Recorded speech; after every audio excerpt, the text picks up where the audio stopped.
តោះចឹងនៅក្នុងកម្មវិធី Word បើសិនបើយើងមានតារាងទិន្នន័យមួយនៅក្នុង Word បែបនេះហើយយើងចង់ធ្វើការយកវាទៅដាក់ឬក៏ទៅធ្វើលើ Excel ហើយដោយមិនបាត់ដៃបាត់ជើងឬក៏មិនចេញសញ្ញាសួរ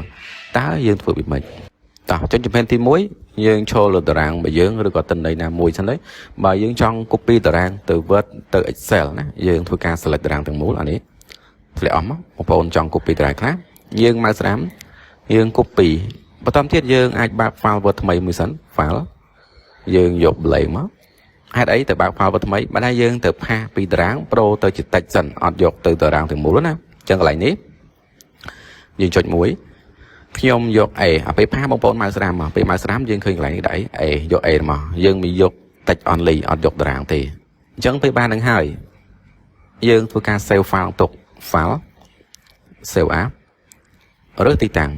បងប្អូនរើសដាក់ទីតាំងណាមួយដែលយើងចង់ save ឥឡូវខ្ញុំចង់ save ដាក់ទីតាំងនេះរួចលេខរៀងឬក៏តារាងយើងដាក់អីឥឡូវខ្ញុំដាក់ថា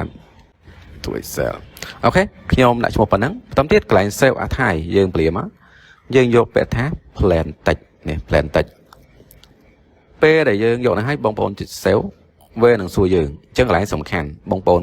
ទៅយក tray ទី3យើងទៅយកប្រភេទ encoding អញ្ចឹង encoding យើងទៅរកពាក្យថា Unicode សម្រាប់បងប្អូនដែលពេញចិត្តនៅវីដេអូចែកលេខ admin ចង់ធ្វើការ donate ឬក៏ប៉ាវកាហ្វេ admin អាចធ្វើការ scan តាមរយៈ QR នេះបានអរគុណច្រើន TUTF 18ពោះអត់យកហ្នឹងទេអក្សរខ្មែររបស់យើងពេល convert ទៅដាច់ដាច់ជើងឬក៏សញ្ញាសួរហើយអញ្ចឹងកន្លែងយកហ្នឹងមករួចចុច OK ចា file នេះយើង save ហើយណាទៅតិចហើយឥឡូវខ្ញុំចូលទៅកាន់ Excel ណាមួយបងប្អូនបើក Excel មក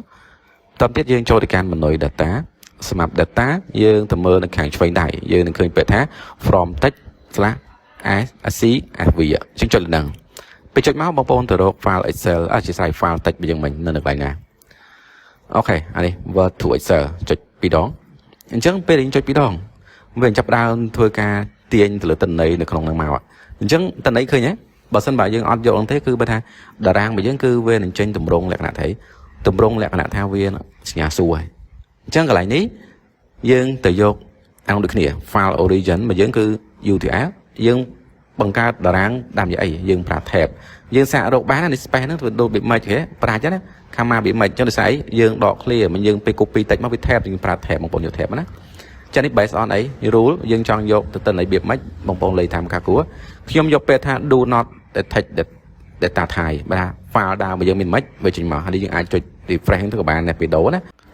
ញ្ចឹងយើងយក based on first 200 low មកអញ្ចឹងកន្លែងហ្នឹងយើងធ្វើការចូលទៅកាន់ load to បើថាយើងយក load to នេះយើងទៅ select ទីតាំងដើម្បីផាសវាបានចុចមកតើយើងចង់ធ្វើការអីយកទិន្នន័យដែលយើងចង់ចម្លងមកចេញជាអីបងប្អូនចេញជា table បងប្អូន table ចូលជា pivot ចូល chart ឬក៏យើងយក table ខ្ញុំចង់បានជាតារាងតែហើយ exciting worksheet ក៏បាន new ក៏បានបើយក new ទៅវាអូតូបង្កើត sheet ថ្មីយើងបើយើងយកអានេះយើងយកម៉ៅមក select ទីតាំងណាមួយនឹង sheet ហ្នឹងមកហើយ enter វិញរួចចុច OK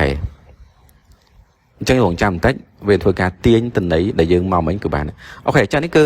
ពេលដែលយើងបានប្រភេទជា table បងប្អូនឃើញគេមានអីគេមាន table ទេអញ្ចឹងកន្លែងនេះបើកាត់ឲ្យយើងមានក្បាលតារាងហើយណាបងប្អូនដាក់ header row មួយមកដើម្បីផ្ដាច់វាវិញអត់យកក្បាលតារាងព្រោះក្បាលតារាងមានហើយតែអញ្ចឹងបន្តមកទៀតអានេះ